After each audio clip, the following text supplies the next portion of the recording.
Excited na ang mag-asawang sina Vice Ganda at Ayon Perez dahil sa panibagong role na kanilang gagampanan at ito ay ang pagiging mga magulang. Ilang buwan na lamang nga ay magiging ganap na mga magulang na sina Vice at Ayon.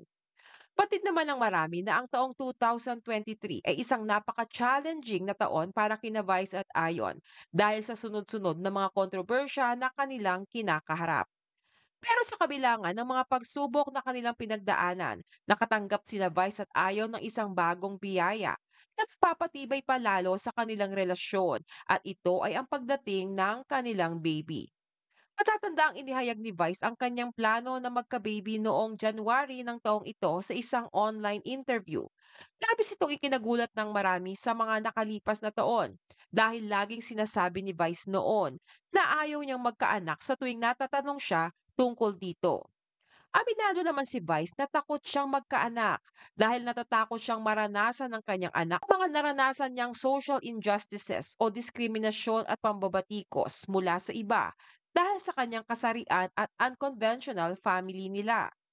Ngunit dahil nga sa pagdating ni Ayon sa kanyang buhay, nagkaroon ng change of heart si Vice.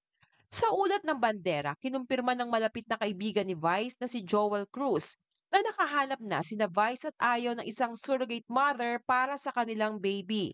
Kay Joel umano humihingi ng mga payo si Vice tungkol sa surrogacy procedure dahil marami na itong karanasan.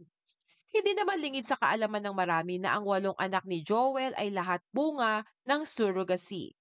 Inilantad nga ni Joel na ang unang baby ni na Vice at Ayon ay may dugong American dahil ang kanilang napiling surrogate mother ay isang Amerikana.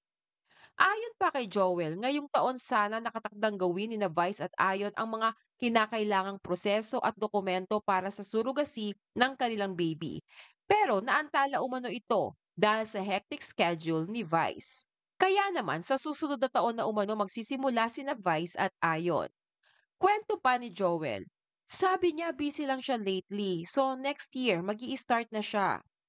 Ang advice raw na ibinigay ni Joel kay Vice ay dapat relax ito, hindi stress, hindi pagod para malakas, masigla para buo ang sperm cells na makuha.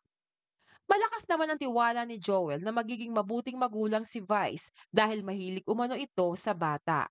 At gusto rin siya ng mga bata. Dagdag pa rito, marunong din umanong mag-alaga ng bata si Vice. Ani Joel, kasi mahilig din siya sa bata. Marunong din siyang mag-alaga ng bata dun sa show nila, di ba? Gusto rin siya ng bata, yung ganun. So that's very important. Samantala, bukod kay Vice, ay excited na rin umano ang pamilya nito, lalo na ang kanyang ina, sa pagdating ng kanyang unang apo kay Vice. Tiyak nga raw na magbibigay ng kasiyahan sa buhay ni na Vice at Ayon at ng kanilang pamilya ang magiging anak nila. Samantala, kaugnay nito, maaaring titigil muna si Vice sa pagtatrabaho para tutukan ang kanilang surrogacy journey.